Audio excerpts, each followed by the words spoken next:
So, mo na itong mga prerequisite skills, ang laws of exponent, rules of fraction, o basic factoring. So, under na siya sa lesson na rational expression.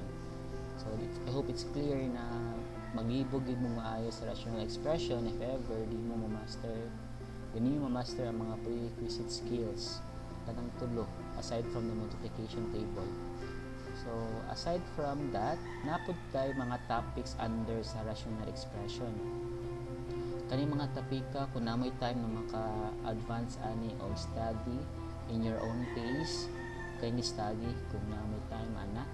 So, the first na topic na maiskutan nato, number 1, is to illustrate and simplify. Mo nang pinakauna. Again, illustrate and simplify rational expression. Kung may tag-illustrate ato ra ginang ipakita kung unsa na siya. Then ang iyang formation ba then simplify.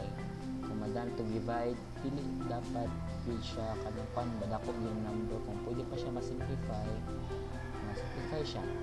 Then number 2 is addition of rational expression. So mag-add ka rational expression din ang tawag na application is siya po sa yung nakatunan sa fraction, sa rules of fraction in your elementary years. Aside from addition, mag-skip po tawag sa fraction of rational expression. Number 4 is more on multiplication for rational expression. Amo ka bala ka panikamutan ako na maka-post og video sa regarding ng mga topics. So natin 5 ka topics. That's number 4. Number 5, the last one is division. So division of rational expression. Same ran ni actually sa fraction, pero naani sila ay twist na additional na application sa laws of exponent. So mao ni siya ang 5 ka topics aside from the 3 na mga prerequisite skills. Thank you guys sa pagpaminaw ninyo. So I hope nasabtan ninyo ang pasabot sa kanina video.